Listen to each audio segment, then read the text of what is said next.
Well, welcome to Kids Grief Matters, supporting children and youth, suicide survivors.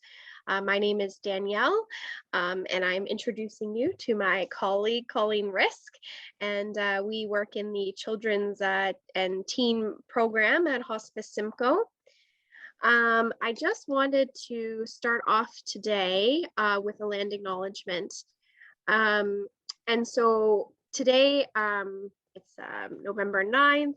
I want to acknowledge that Hospice Simcoe is situated on the traditional lands of the Anishinaabe people.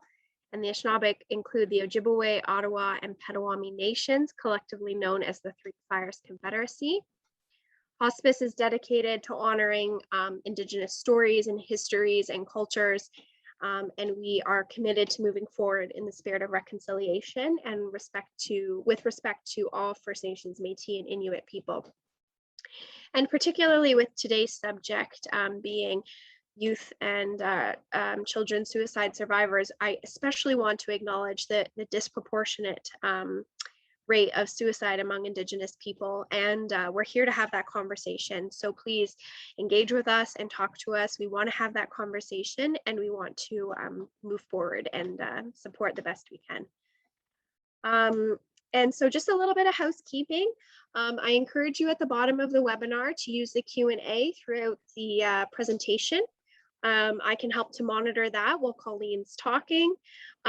Alternatively, you can use the chat box as well. So please engage with us, ask questions. At the end of the webinar, there will be a more formal time to ask questions to Colleen.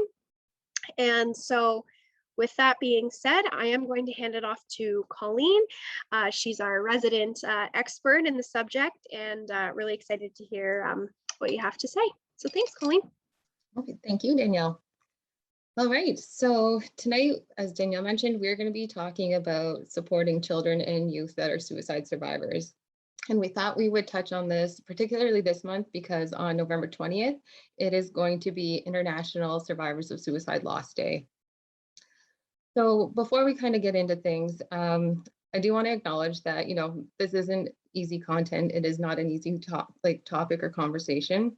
So if at any point throughout the evening, if you feel that, the content that's being shared is overwhelming, or if you feel triggered, just please be kind to yourself and just, do whatever feels best for you, and we'll kind of get you back to a better headspace. And at the end of this presentation, there will be some resources posted, such as crisis lines and things like that. Okay. So tonight we are going to be covering things such as, the myths of suicide. We're also going to be looking at some of the stats on suicide in Canada. And then we're going to kind of be talking about, different strategies and tips that parents and caregivers can use when they have to break the news that a person in their child or youth world has died by suicide. And after that, we will kind of address, tackling different questions that can come up when something like this happens. And then we will look at grief, what it looks like when a suicide happens to a child or youth. And from there, I felt it was important that we do touch on some suicide prevention. So we will be looking at, identifying, some red flags if a child or youth is also possibly, feeling suicidal or experiencing suicidal ideation, and then certain measures that we can take to support them. So again, we're going to start off with touching on some of the myths that surround suicide. And I thought it would be important to start with this because there is a lot of misconceptions and a lot of, misunderstandings and stigma that does surround suicide.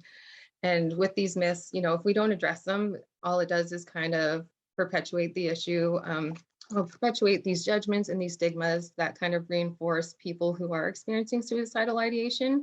It prevents them from reaching out. Or even, if for people that are grieving a suicide, it can kind of hinder them to openly access the supports and resources that they need as they kind of go through their grief journey. So the first myth I want to touch on is talking about suicide gives children and youth the ideas or plants the seed for suicidal ideation and behavior. The truth with this is that, of course, talking about suicide is scary, but actually, like in addressing this kind of topic, and the grief that comes with this, we're actually just providing opportunities for meaningful dialogue on mental health. And if the children and youth are experiencing suicidal ideation themselves, having these conversations can, provide an opportunity where their experience is validated, where they can kind of talk about, what they're going through. And we can also have conversations about different strategies, different tools and resources that can be of help to them and have helped others who have gone through something similar. Another myth is that people that suicide wanted to die. And, on one hand, I can see where this myth comes from, because with suicide, somebody intentionally acted in a way that ended their life. So, for some people you put two and two together and it may seem that yes, they did want to die. But in reality, a lot of times when people do suicide, what's really going on is that they are going through such emotional and mental duress that they see no other way out and see that them, carrying out an act to end their life is the only way to resolve what is going on with them. They don't see that life is going to get any better, but it's not necessarily that they want to die. Another one is that suicide is attention seeking. And this is something that we as a society need to reframe a bit here. So there's one study in the States that was conducted, and it showed that around 3/4 of people who had suicided, that they did convey or indicate that their mental state and that they were really struggling prior to their death. So what this actually means is that, it's not that they're seeking attention or anything like that. It more or less shows that they need attention and they need support, and we need to do everything we can to help them so they get back to a better headspace and to a healthier position of well-being. Another one is if someone is suicidal, there is no stopping them. So, again, many people who are struggling with suicidal ideation or feeling suicidal, it's not that necessarily that they want to die. They are just, again, they're seeing no other option and they are just wanting the pain to end. So that goes back to, we just need to do everything we can to support people who are going through something like this. So they do see that their, life will get better. And only individuals who are impoverished or who have lived or live with adverse life experiences suicide. By adverse experiences, I mean, being exposed to gang violence or domestic violence, that kind of thing. But that's simply not the case. Again, research has shown that, people who suicide can come from all walks of life. And it doesn't matter whether, they live in poverty or if they are the most financially affluent individuals.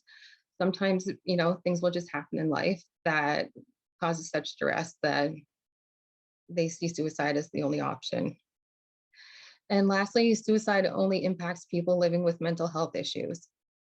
So, a lot of the people that do suicide, or majority of them, they are living with a mental health diagnosis, or at the time of their death, they, were presenting with characteristics or symptoms that would kind of classify them as diagnosable for various mental health issues. But that's not the only reason why people die by suicide. And there, as I'll touch on later, there are a lot of factors that contribute to suicide. But sometimes, it's just stress mounting up and people not having the opportunity to take care of them or things like that. And the stress and just kind of weighs on them, and then their well-being deteriorates and they see that they become hopeless and they feel distressed and they feel just incredible deep sadness. So I thought I'd also take a minute to just kind of highlight the rates of suicide in Canada. So what you see here is just kind of like a little pictograph or infograph that highlights some of the themes and some of the key points of information on suicide in Canada. I will note, though, that the stats presented on this infograph did come out prior to the pandemic. So, as you may or may not be aware, the pandemic has kind of brought out a lot of issues and suicides have increased. But regardless, I will kind of touch on these ones as they're presented. So in Canada, an average of 10 people will die by suicide each day. And in total, or like over the course of a year, Canadians can expect to see around 4,000 deaths by suicide. Now, you'll see in the middle there with the little circle at the bottom, it says 90+% of individuals who did die by suicide were living with a mental health problem or illness. Now, another thing I want to touch on is that suicide is something that can affect people all across the lifespan. So I apologize. I know the middle section here is a little blurry, but if you'd like a copy of this after the presentation, let me know and I can send you the link. But what it's ultimately highlighting is that, again, all across the lifespan. So children and youth, so for around the 10 to 19 years of age, that is the second leading cause of death for that age bracket. And for young adults who are in between the ages of 20 to 29, it is also the second leading cause of death. For adults 30 to 44, it is the third leading cause of death. And for 45 to 64 years of age, it's the seventh leading cause of death. And for adults 65 and older, it's the 12th leading cause of death. So as you can see, this is something that is a huge issue and is impacting a lot of people. And some other information I'd like to highlight from this graph is down at the bottom here. It says for every one suicide death, there are 5 self-inflicted injury hospitalizations. There are also 25 or 30 other individuals who have attempted to suicide. And for every completed suicide, there are 7 to 10 people that are profoundly affected by suicide loss. So if you think of the fact, just to go back to the top there, that Canada on average sees around 4,000 suicides a year, 7 to 10 people, that adds up. That is a lot of people that are impacted and grieving a suicide. So now I'll kind of touch on, if suicide impacts your world, how to break that news to the children and youth in your world. So, as a parent or caregiver or anybody involved in supporting a child or a youth, having to break news or talk about grief, it is something that is very heart-wrenching. Kiddos, they're so innocent, and, telling them some news like this is something that can, alter their lives and change the way they see things. So some of the things that, people can do as they're about to break the news is avoid delaying the conversation. And as it's understandable, this is a tough conversation. It is hard to find the right words of, how to convey this message to the children and youth in your world. We live in a world where with so much social media and, a lot of social media news outlets and things like that, that, it's possible that if you don't tell them, that they are going to find out through something like Facebook or Instagram, or they may find out on the news if it's more something that is presented on the news. Kids are also pretty prone to listening to adult conversations from time to time. So, in avoiding having this conversation, you are making sure that they get the proper information and from a safe person, and that they're hearing the whole picture. Because kids can also, if they just hear bits and pieces of information, they will start trying to piece it together, and they will use information that, they kind of put together or create for themselves. And sometimes that information that they, kind of insert into those blank spots can be worse than reality. And before you even, attempt to have this conversation, take a minute for yourself, because it is hard. So, take a deep breath and allow yourself to, have some sort of emotional release. So if you need to let out just a deep sob or just a deep scream, whatever it is, go ahead and take that time for you, and then go forward and have this conversation. And, and doing, taking that a moment for yourself, you're also, releasing that energy so you can be present and, present and in the moment with your child and youth as you share this news with them.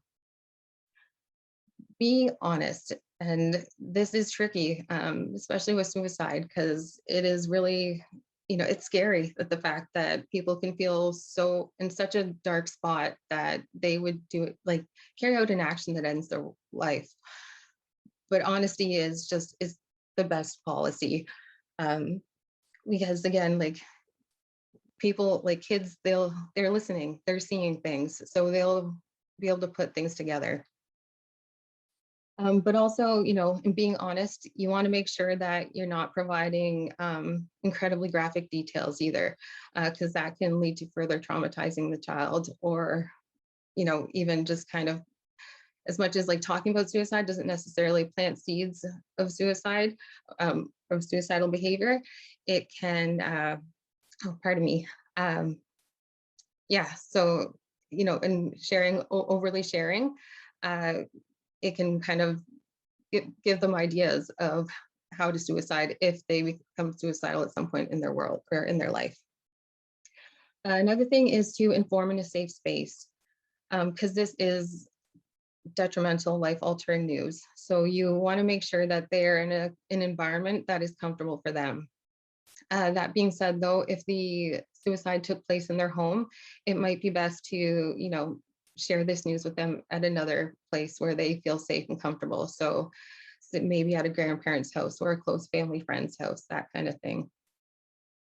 And while sharing this news, assure the child or the youth that it is not their fault, because, you know, children and youth, at times, maybe there was an argument with whoever died, or, something along those lines, and they can feel that, something they said or something they did is what caused the person to feel that they needed to suicide, and that can also be really traumatic to a child. So make a point to let them know that it is not their fault. The person that died was just feeling very, very sad, and they were not sure of what else to do.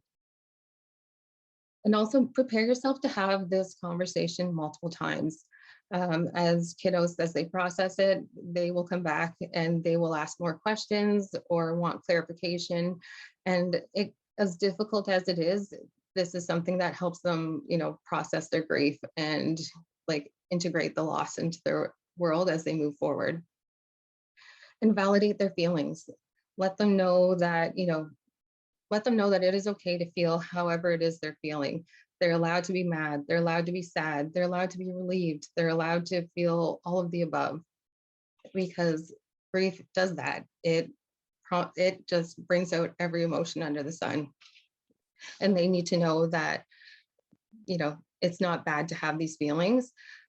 We just want to make sure that we let them know it's okay to express them, and then kind of going forward, we can kind of have conversations with them about how to express it in a healthy way, that kind of thing.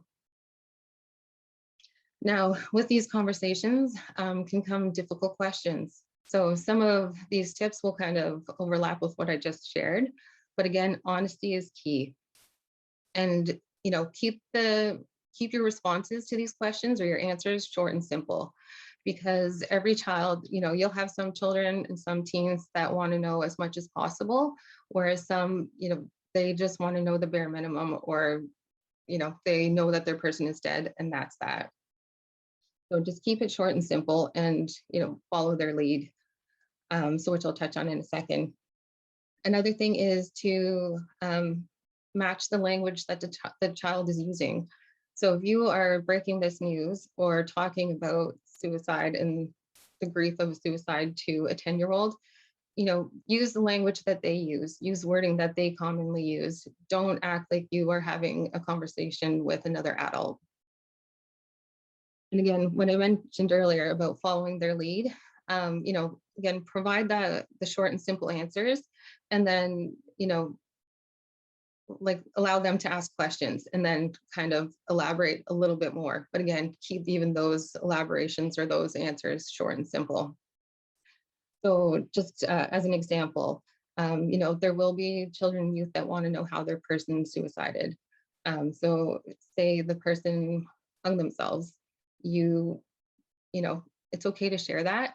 but you don't have to get into the graphic details. You can just say that, the person hung themselves, and then try to transition the conversation into, like, it is really sad that this happened. It's really tragic. How do you feel it's impacting you? That kind of thing.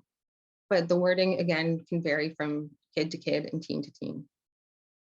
And sometimes, answers will be thrown out there that are just, they can feel impossible to answer, or in the moment, you just don't feel like you have the right tools or the right language necessary to answer it. And that's okay. And don't be afraid to let them know that, you don't have the answers. You don't have all the answers. But, when the time comes, maybe you can look into, the information that would be appropriate to answer this question. And have a supportive person with you, because again, like, as much as the kiddos are going through a lot, if it's a family member or someone that you're close with as well, um, you're also impacted. Even if you didn't know the person that suicided, you're impacted because the kiddos and youth in your life are impacted. So have a supportive person with you. Have somebody there that, if you need a minute and all of a sudden you're overcome with emotion, that maybe they can kind of take over the conversation until you feel you are able to regroup and move forward with the conversation. And again, just reiterate that it's not their fault, and brace yourself to answer these questions again and again and again, because it is most likely going to happen. Now, with grieving suicide, grief in general, it is a tough experience to go through. But grieving suicide, there are some elements to it that make it unique from other types of loss. So typically, and this isn't all losses, of course, people can die in any sort of way, but a lot of times you'll hear of people whose grandparents died, and maybe they had cancer or they had some sort of illness where no matter what was done, no matter what kind of medical intervention was provided or supports were put in place, that they don't have a choice. Like, the time has just come and they have died. Whereas with suicide, yeah, as much as people are in a really deep, dark spot, they have carried out an action that ended their life. And that can be really hard to wrap their head around. There's also a lot of judgment and stigma and stereotypes that follow mental health and suicide. And all of this can make the world feel like a very scary and uncertain place. And all of a sudden, the world goes to, kids see the world in a different light. And then when a suicide happens, they see that, oh, okay, things can get really hard. And all of a sudden, people, see no other way out and they take their lives. And that is a really scary, very scary thought, especially for a little one. It is also something that, they may worry that they did something to cause it, or they may worry that this is something that they can catch almost, and that because somebody they know has died by suicide, that it is something that will ultimately happen to them. With suicide grief, there's also a lot of traumatic aftermath. But it's not uncommon for when people suicide that it is and done in a violent way. So whether with a firearm or hanging or with some other kind of weapon. And sometimes, unfortunately, kids and teens are the ones that find the body. And it is very traumatic. It also isn't kind of like a death that you would see at a hospice or at home. With suicide, it's not uncommon for police to become involved and an autopsy to be done just to make sure that, just to kind of confirm what the cause of death was. And it can elicit a lot of strong feelings, including relief, because sometimes, when people are living with mental health issues, there can be a lot of tumultuous experiences that come in being involved in that person's world. And it can be really, emotionally, mentally exhausting. So sometimes, people can feel relieved that, okay, that's not going to be anymore. And, they're not in pain anymore. But with that can come a lot of guilt because, at the same time, they don't want their person to be suffering from a mental health issue. But they also feel bad that they feel relieved because that is still their person at the end of the day, and they would much rather have them in their world. And again, there can also be a lot of shame because of all the stereotypes and judgment that kind of come with mental health issues. With survivors, there's also suicide survivors. There is a higher risk, unfortunately, that they in turn, they're at a higher risk of also kind of expressing suicidal ideation, or having those thoughts that they themselves also want to die by suicide. So yeah, it's important that we acknowledge these factors and that we support people as best we can. So now that I've kind of touched on some of the broad overview or of some of the unique features of grieving a suicide, I thought I would specifically kind of break down what grief after a suicide would look like in children and with teens. One thing I should mention though is that you know these symptoms, as much as I have them in two separate categories, they very much can intermingle, and not every kid is or teen is going to experience everything that you see on this slide, or they may experience all of them. Grief is just such a unique, it's such a unique experience and personal. It's very individual to the person. I apologize. So yeah, just here's some of the basic ones though. So with children, particularly younger children, magical thinking can be one of the ways that grief is expressed. And with magical thinking, it can look anything like, again, going back to that maybe they caused it, or thinking that like if they're good, that maybe their person will come back and they won't have died by suicide anymore. Developmental regression is also another way that symptom manifests itself in children. And what I mean by that is, you can have young ones who are completely potty trained and all of a sudden they are, wetting their pants again.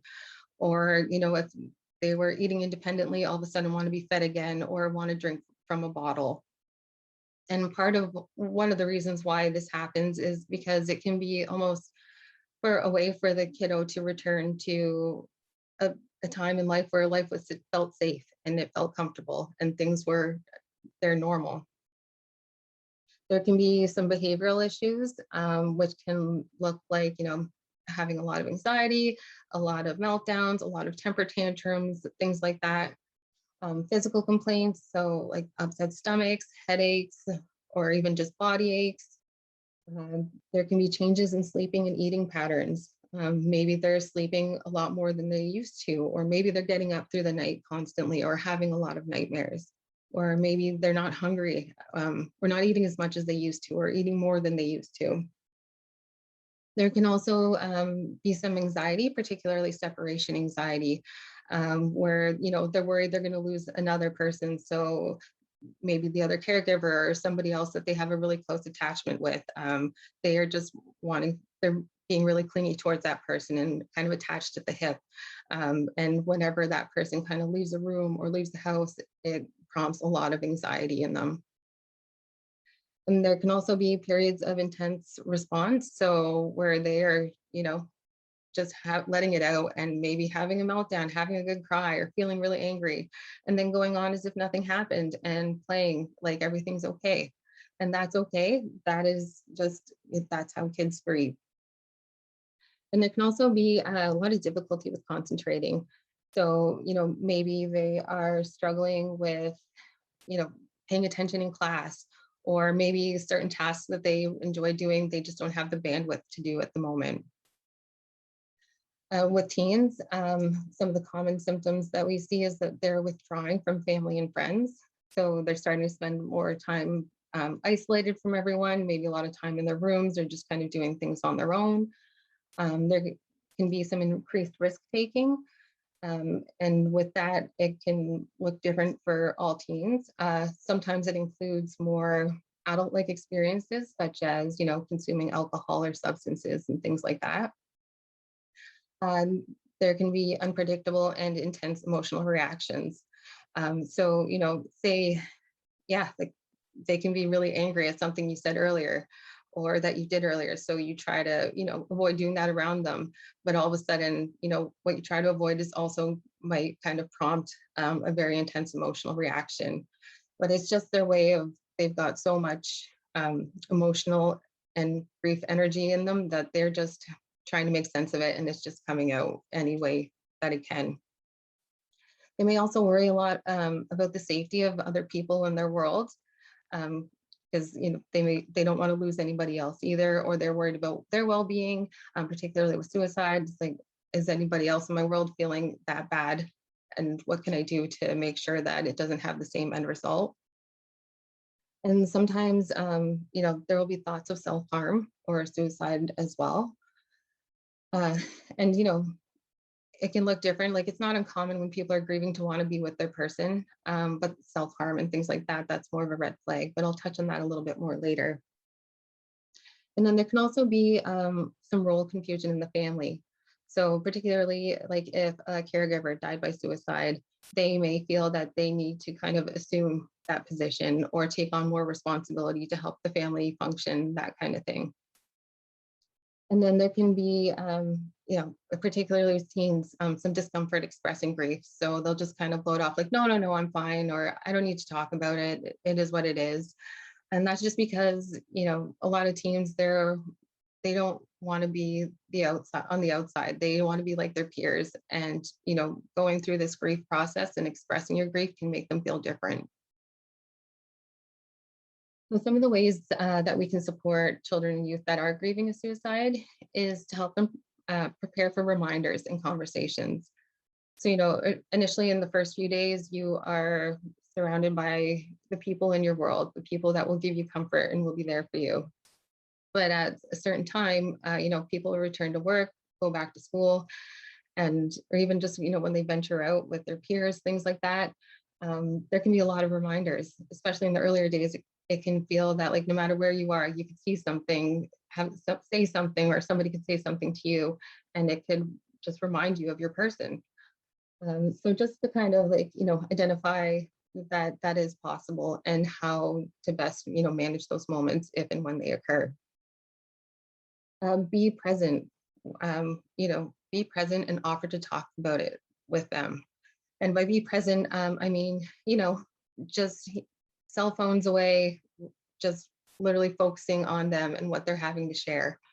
Or even, if they're not in the mood to talk, it's important, like you don't want to force that conversation. So just being with them and sitting with them, even if it's in silence. And also just another thing to notice, to be mindful of language, because that's another thing with suicide is often there's a lot of harmful language that can be used in the sense of, saying that the person committed suicide. But they didn't commit a crime. They died, and suicide was how they died. They're not criminals because of how they died. So just be mindful of things like that. Again, you don't want to force the conversation, but it's also okay to just let them know that, hey, I'm here if you want to talk, or maybe sometimes bringing up a memory, and maybe that can prompt a conversation. But if they don't want to talk about it, don't force them. Don't be afraid to say their person's name and to talk about them, because one of the biggest fears that people have when they have somebody in the world die is that they're going to be forgotten about. And when people don't talk about it, they can feel like their person's being forgotten. So don't be afraid to say their name, talk about them, invite them to share memories as well that they have with their person. And again, normalize and validate their grief experience, because we're not born experts in grief, particularly, younger aged individuals. So let them know that, what they're going through, it's normal and it's okay. And, just talk about how you can kind of best, or like what they need, how we can best support them, or, different strategies that they can use to help them manage with their grief. And just to kind of build off of what other points I mentioned, make space, like just make space to talk about it, make space to grieve, and encourage emotional and thought expression. Because there's so many intense emotions and thoughts that are going through a person's mind when they're grieving that it can feel overwhelming. So just give them that space to be with their grief, to let it out, because that helps them process it. And don't be afraid to take breaks from grief. And what I mean by that is, it's not good for our well-being either to just constantly be in a state of sadness. So don't be afraid that, like, on an odd day, like if you can, go see a movie or go for a walk. And if they feel up for it, go see their friends. just to have some moments of normalcy and at a time when the world feels like it is in complete chaos and has been turned upside down. And particularly with older children, so like teenagers, respect their grieving styles, because often, you can be related to somebody and have very different grief styles. And it doesn't mean that theirs is wrong, and it doesn't mean that yours is wrong. So it's just a matter of respecting their grief style and learning how to best kind of support them with their style of grief. So sometimes after a loss, after a suicide loss, it's not uncommon for people to take a little break from school or work. But at some point, you will return to your day-to-day life. So some of the things that can be done to kind of support children and youth as they prepare to go back to school after a suicide. And this is more from a caregiver's perspective, but don't be afraid to reach out to the school and collaborate with the staff at the school to talk about what different resources and supports can be put in place to make sure it's a smooth transition back into the school. And again, practice scenarios, because humans were natural creatures, and we're very curious creatures. And for a lot of people, especially when tragedy strikes, it piques their interest. So they, may have people like friends or classmates come up to them and just ask them very blunt questions, or ask them, bring things up about their person who has died. And it can be really overwhelming. Or maybe they don't even want to have these conversations at school. So help them kind of practice how to respond to those comments, to those questions, to those conversations. And again, in helping them kind of practice how to respond, how to manage their emotions, and what they can do to kind of keep them in a good wellness space kind of thing. And help provide the language on how to discuss these things when it does come up, because again, we're not experts on this, or nobody's born an expert in grief. So give them some language that they can use, and in practicing that language, they'll be more prepared or feel better prepared on how to respond if and when the time comes. And grief plans is always something that we do at hospice and can be really beneficial for a lot of kiddos that come through our doors. And what a grief plan is just highlighting, different things that may be upsetting to them or maybe triggering, different resources and different people that they can go to if they need help. And just kind of outline different things to keep them well, especially if they're having a particularly tough day with their grief or just at school. And maybe look at some work accommodations, because grief takes up so much of your mental energy that it doesn't leave a lot of space for anything else. So maybe, look at connecting with teachers, or guidance counselors or principals to see what kind of, accommodations can be given to support the child and youth as they transition back to school, whether that is extended deadlines or to go to a quiet place where they can kind of catch up on notes and things like that that they missed while they were away. And then also, don't be afraid to check in periodically to see how things are going. If they need anything, if they're finding being back at school really hard, if there's anything that's really bugging them about being back at school, where say if, there's kids that are being bullying them because of their loss. So just, do those check-ins and just to see how they're doing. And it allows them to, open up, or give them that opportunity to open up, but allows you to kind of keep a finger on the pulse as to where they're at and how you can best support them moving forward. So how school staff can help, again, on the other side of things, they can assist with the coordination of work accommodations and grief plans. Whether it is a social worker or teachers, they know the ins and outs of the school system. So they know better what, resources and things like that are available to the children and youth.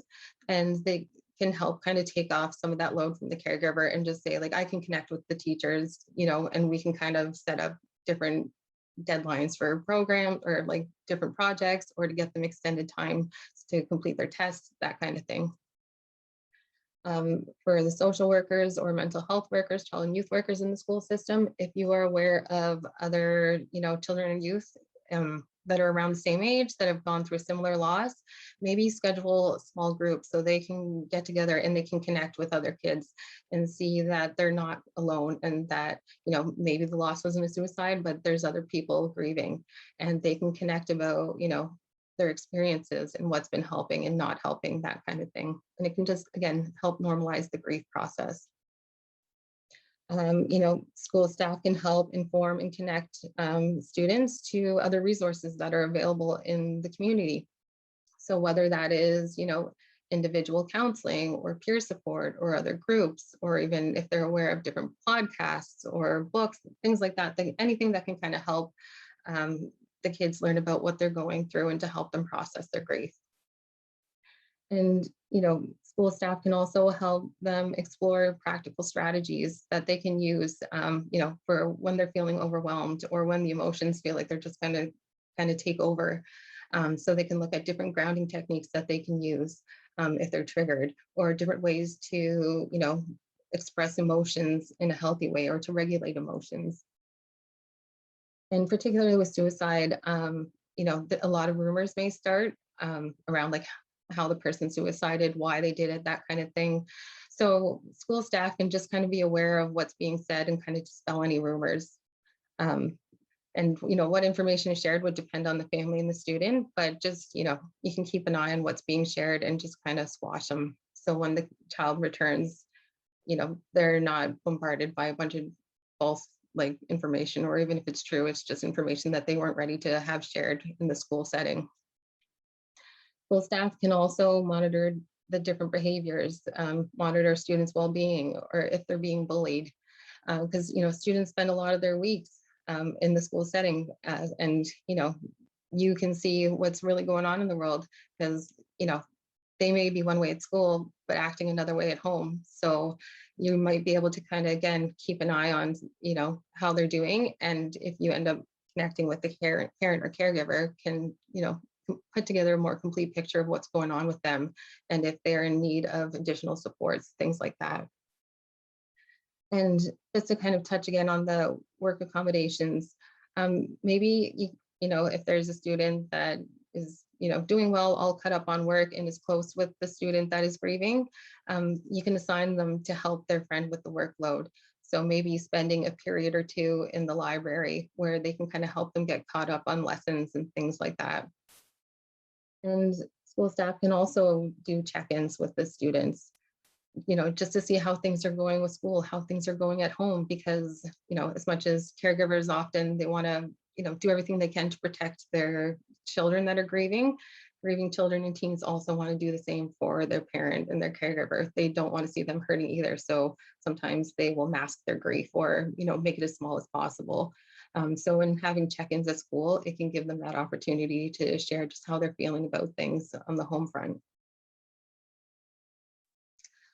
So, now that we've kind of addressed some of the Cole's notes of children like grieving a suicide, there are some things that are, might indicate that a child or youth may need some additional support, either immediately or in the future. So I kind of categorize them as yellow flags and red flags. Yellow flags being that, it's something that you should keep an eye on, because it may indicate that, they're kind of merging into the waters of complicated grief, but not necessarily at this time. Whereas red flags, it's like, okay, there's something going on and they need immediate support and attention themselves. So some of those yellow flags is, like they're just outright asking for help, they're struggling. And that may seem like a red flag, but maybe they're just in a space where they realize they're not feeling their best, they're feeling scared, they're feeling vulnerable, and they just don't want things to get worse. Another thing is academic decline. So maybe, they're skipping class, or they've fallen so far behind that their grades are starting to slip, things like that, or they don't have the energy or the mental capacity to put forth any effort. Now, this isn't uncommon, though, one thing, yeah, like particularly in the early days of grief. But if it is something that becomes a continuing pattern, like well into like the following school year, then it might be worthwhile, like, checking in just to see where they're at, and if there's anything that they need, or what if they need any support, that kind of thing. Another yellow flag is perfectionistic behaviors. So, maybe all of a sudden they have become very hyper vigilant and are, you know, almost overdoing it, catching up on all their school assignments and then just asking for more and more assignments to do and just making sure that they are doing the absolute best that they can. Or at home, maybe all of a sudden, maybe they weren't the tidiest kid and now they are just, cleaning up a storm, making sure everything is immaculate. So like just little behaviors like that. Social engagement may change. So, again, maybe they're isolating themselves, or maybe all of a sudden they have completely abandoned, the group of friends that they are with for another crowd, and you're not sure if they're kind of the best influence for them, or just something like that. Or maybe they just have excessive anger, where it's just absolutely everything is you know, just infuriating to them. And you notice that maybe, it's happening more and more and more, and there doesn't seem to be anything that can kind of help them manage that anger. Or if they are exhibiting a lot of guilt or fear or worry or anger, again, anger again. But some of the red flags would include, again, that self-harm piece. So often with self-harm, it is, a cry that there is something going on and they're hurting and they need attention and they need support. Risky behavior, so self-medicating, whether that is with prescriptions, they're just not using them properly, or they are just kind of rummaging through the medicine cabinet at home and just taking whatever they can to numb how they're feeling, or going out to, parties and maybe they're just over, like they're drinking to the point of excess and maybe they're blacking out, that kind of thing. Persistent difficulty in avoidance of discussing their person. So, maybe they're doing everything in their power to avoid all things that could trigger some sort of a grief response or trigger response, whether that is going to places that they used to go to with their person, or they don't want to engage in any type of conversation that is related to their person, or even have their name said, things like that.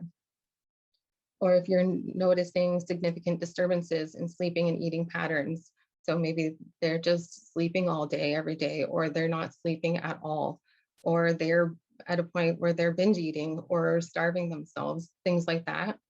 Or if they're still blaming themselves for the fact that their person suicided, and just for everything else that has gone wrong. Or they're just kind of like overreactions to certain stimuli. So kind of very much like that excessive anger piece. It doesn't have to look like excessive anger. Maybe, somebody says something to them and they're just in tears and they're struggle to kind of bounce back and move on with their day. Or it can look like anger, or they just kind of shut down. So all of those are signs that may indicate that, more professional support is warranted, whether it be, with a therapist, a child psychologist, or, any sort of mental health professional, whether that be a trauma specialist, things like that. Now I'm going to touch on suicide prevention, because, suicide is clearly something that is around in our world, but there are steps that we can take as a community to help people get to a better place and to hopefully, prevent them from making such a drastic and permanent decision. So one thing I want to note is there is no single cause of suicide. Often it's not for one single reason. There is a lot going on and there's a lot of factors at play that contribute to somebody getting to that, state of being where they feel that suicide is the only option. So some of the main factors, or the three main factors that contribute to suicide, are health, environment, and historical. So with health, it is, have they been living with a mental health condition or mental health conditions? Have they been struggling with substance use problems? Do they have any serious physical health conditions, whether that is chronic pain, arthritis, which sounds unlikely, arthritis in younger kids, but it can happen, or any sort of other physical health condition that is just causing them pain. Or if they have a traumatic brain injury, because sometimes that can cause impulsive behaviors. Environmental factors can include access to lethal means, so whether that is firearms or things that can be perceived as weapons, such as knives or any other sharp objects.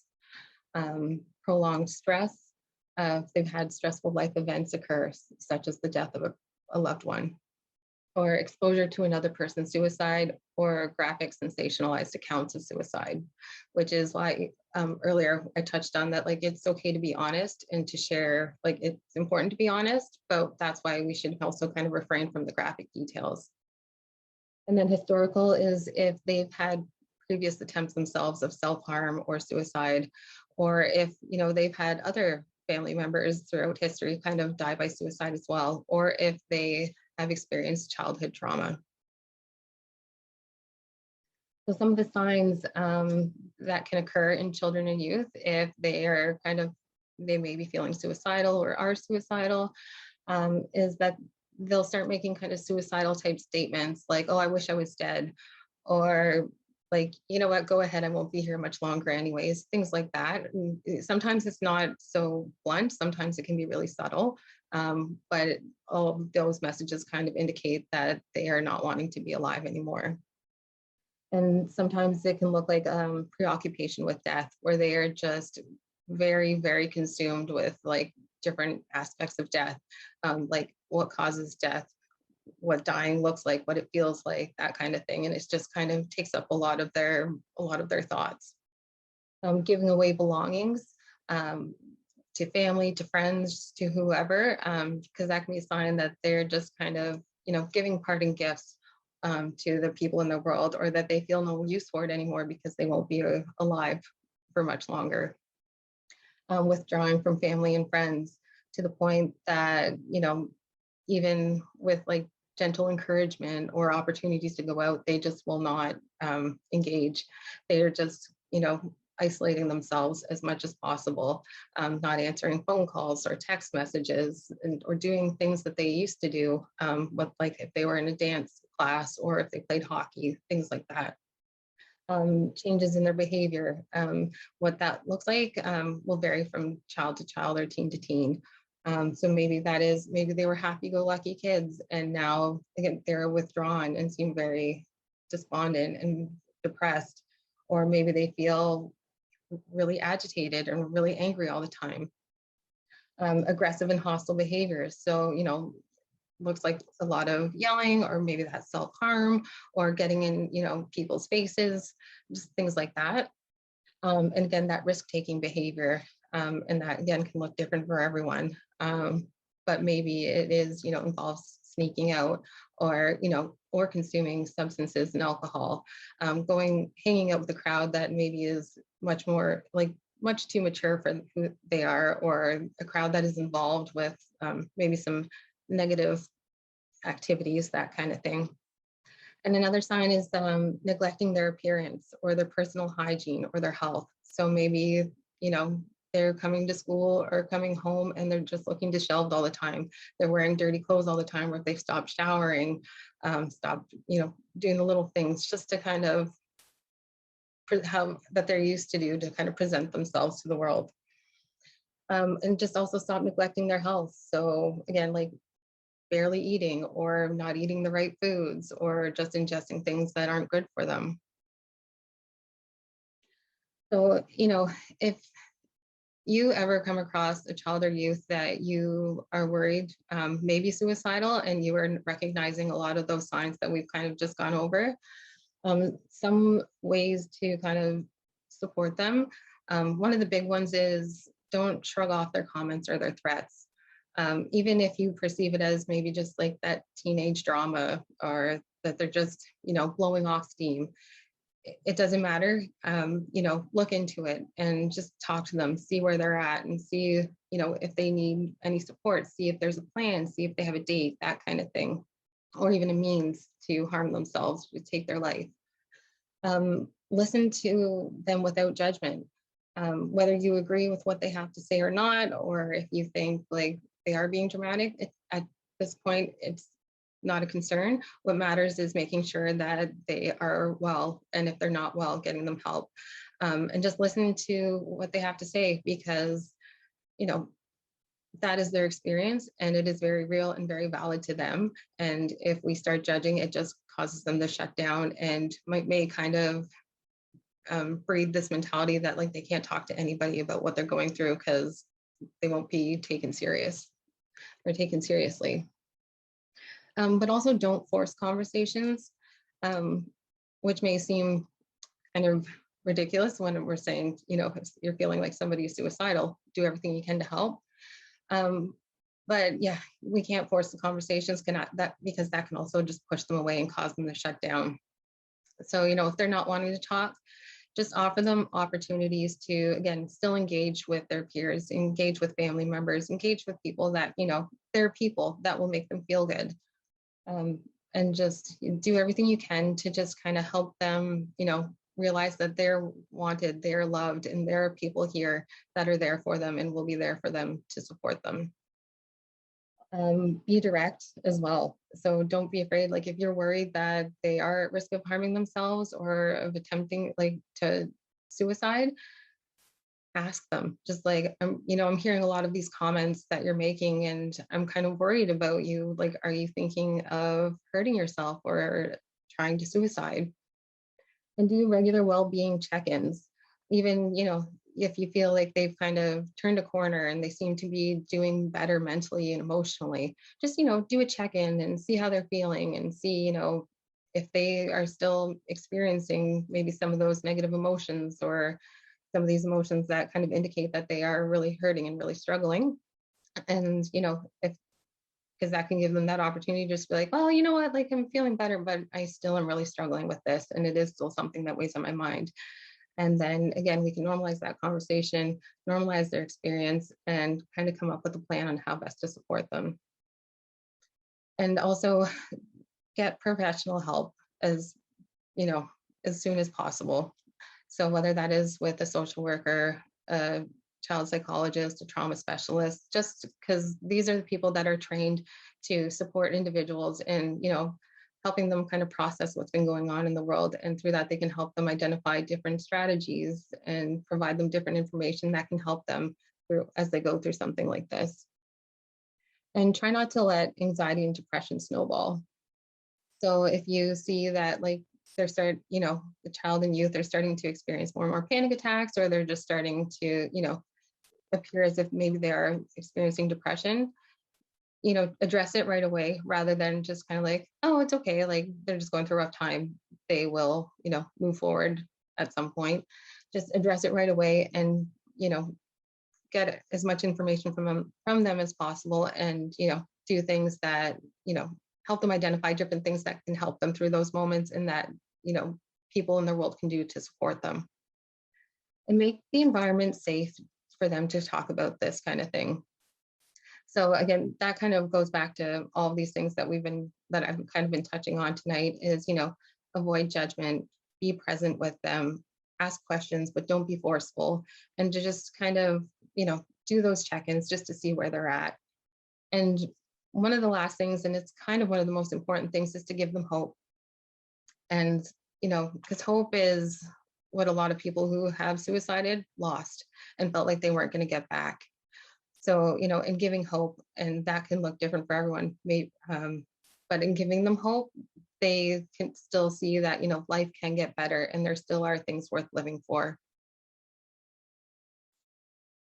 Okay, so as mentioned at the beginning, these are some crisis lines that are available in our area. So there's the Kids Help Phone, as well as the Canadian Mental Health Association and the Telecare Distress Line of Greater Simcoe County, both the Barrie and Aurelia numbers.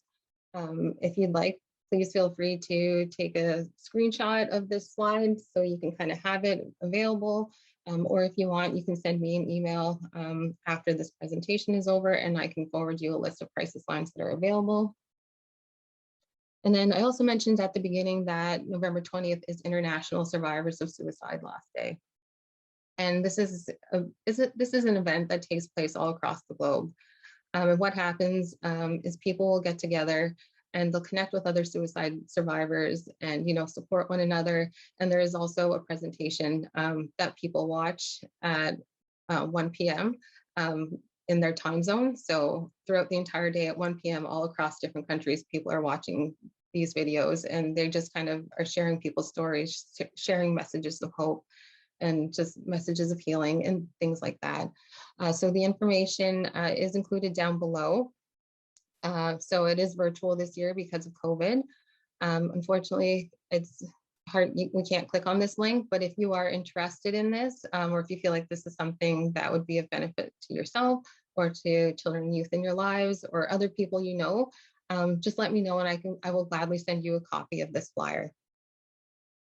Okay, so thank you for listening to me this evening. I apologize if I stumbled on my words, but yeah, through the Q&A, please feel free to ask me any questions or make any comments, and yeah, let's have a conversation. And thank you for listening again. Okay. Thanks, Colleen. That was really awesome. Really, really good information. I actually had someone send me a message and ask about the term you use, like using suicide as a verb. Is that pretty normal? Is that? Yeah, like, are you referring to like when I say they suicided and things like that? Right. Yeah. Yeah, so it's just, again, to try to move away from that language where we're saying that they're committing suicide or they've committed suicide. So we're just calling it what it is and just saying that, you know, these people suicided because that is the action that they did, and removing that whole negative connotation that it was a criminal act. So that's kind of the new language that is being used. But yeah, I hope that helps, or that was, Yeah, that's helpful. I hope that gave you the information you were looking for. Yeah, for sure. Does anyone else have any questions for Colleen? Oh, we have one here. Just writing to say thank you to Hospice Simcoe for all the support that you give the community. Thank you so much. Oh, thank you. That's really kind. Thank you. Yeah, we appreciate it. We really take a lot of pride in the work that we do, and we love the work we do. It's always a privilege for sure. Mm-hmm. Yeah, please don't be shy. Like, ask any questions or, you know, share comments or experiences, whatever you're comfortable to do, like doing. We're here and we would love to have a conversation with everyone. Colleen, do you want to talk a little bit about the committee that you're part of? Yeah, so I am also part of the Simcoe County Suicide. Oh, I think there's a question. Oh, that's okay. Yeah, continue. Okay. Yeah, I'll start over. So I'm part of the Simcoe County Suicidal Alliance Committee. So what it is a collaborative committee of different organizations in the community, and we get together and we address, you know, how we can best support the community who are impacted by suicide, whether it is pre-suicide or after. So some of the main supports that are offered right now is they offer groups where, you know, suicide survivors who are recently bereaved due to a suicide can get together and, you know, connect with others and learn different strategies and things like that that can help them navigate their way through their grief.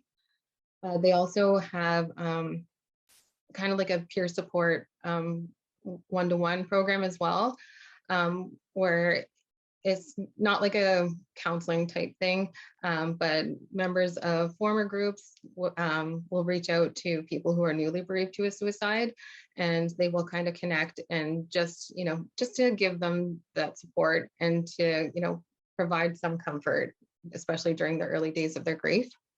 So it is very much, it's a short-term thing, but it seems to be help to a lot of people.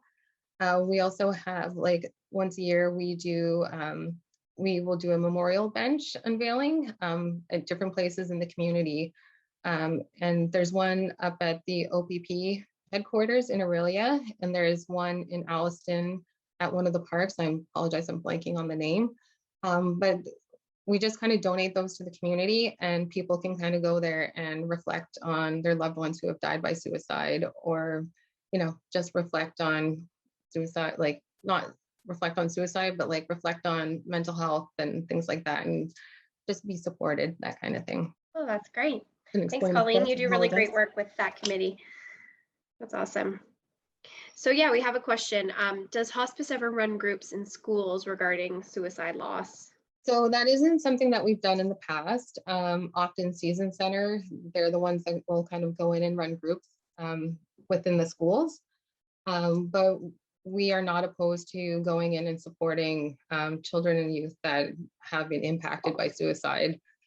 So yeah, we would be more than willing and more than happy to kind of go in and offer that one-to-one piece. But Season Center, they primarily do the, going in and providing groups. Hopefully that answered the question, I think. Yeah. If it doesn't answer, just ask again. Anything else? I mean, we are, Colleen is always available, myself included.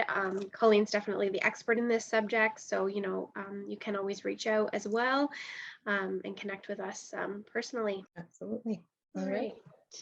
If there's no other questions, yeah, so thank you again for joining us this evening and for listening to what we had to talk about. And I hope there was, some information in there that you could take away. So, if that time ever comes where you are supporting a child and youth, that some of these tips can kind of, come in handy and can help you as you support them. Thank you. And thanks, Colleen, for all the work you do. And thanks for everybody attending and all the work that you do as well. Absolutely. Thank you so much.